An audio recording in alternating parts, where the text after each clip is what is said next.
Hi friends, today we are going to be talking about poetry. Your target is I can refer to the structural elements of poems when writing or speaking about the texts. So we're going to be looking at your screen where I have an iPoet.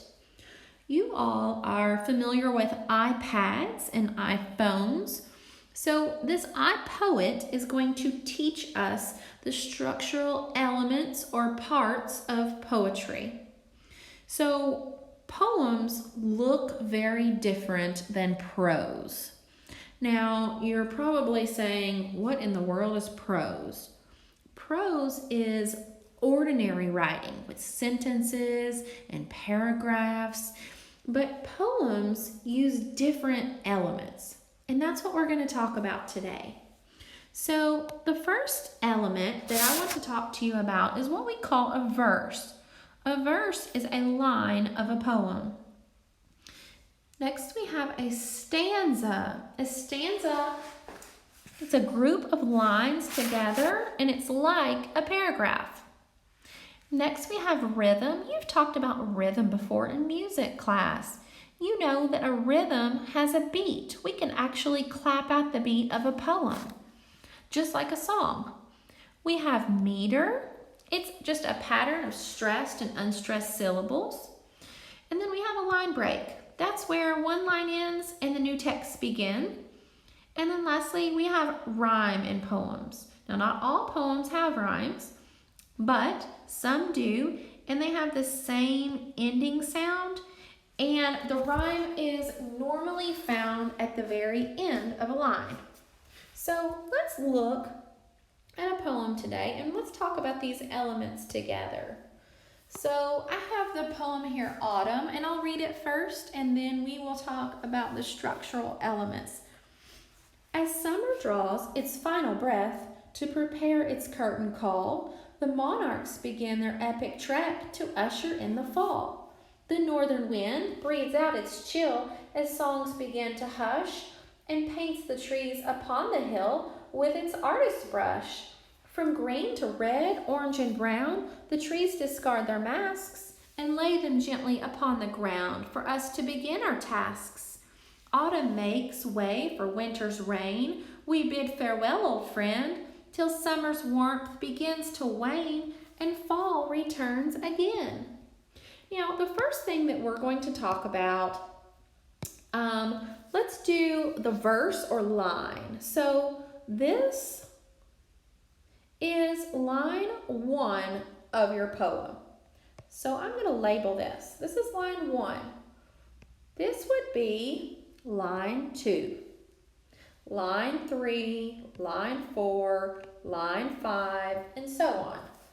So I have 16 lines in the poem Autumn. Now, the next element that we talked about were stanzas. Stanzas are groups of lines formed together like a paragraph. So you can see this group of lines together. This would be stanza 1. Let's change the color for our stanzas. So this is our stanza. Stanza 1, stanza 2. So I have 4 stanzas in this poem. Next, we talked about rhythm. Now, rhythm is the beat. You can actually clap it out. So when I read this poem to you, I was not reading this in just one voice all the way through. I put certain syllables over others. We can also clap those out. So, for example, I am going to clap out stanza 2, starting in line 1. I'm going to do lines 1 and 2, and I'm going to clap it out. And I'd like for you to do that just quietly. You can clap at your seat. You can clap with me and read along. The northern wind breathes out its chill as songs begin to hush. So I'm putting certain syllables over others. For example, when I wrote that hush, I put a little bit more emphasis on that than I did to or as. So the beat of the poem, that's the rhythm. That's where you place your emphasis over syllables, some syllables over others. And then next we talked about meter. That's just that pattern of stressed and unstressed syllables. And we get those syllables just like we do in our normal way of finding syllables. So for example, let's look at that line 1, stanza 2 again. Now the strategy for me getting this meter count, I'm going to put how many syllables each word has on top. So that way I don't forget what my meter count is, because it's kind of hard to count the syllables and figure out the syllables all together. So let's do this strategy every time I ask you to figure out the meter count. So I'll have the has 1 syllable. Northern, that has 2 syllables. Wind, that's 1 syllable. Breathes, that's 1 syllable. Out, 1.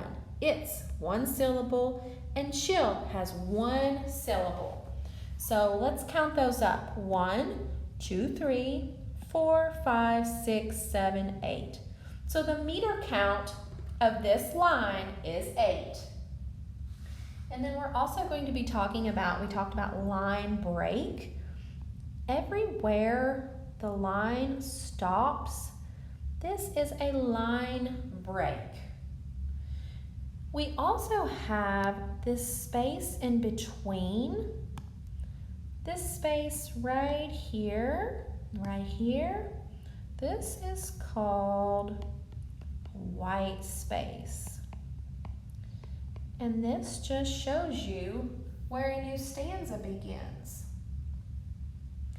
And then lastly, we talked about rhyme on our iPoet. And we know that oftentimes poems have rhyming words. We are going to be talking a lot more in depth about rhyme, but just to get us started, let's take a look. At the end of these lines, I see some rhyming words. I see call and fall, chill and hill.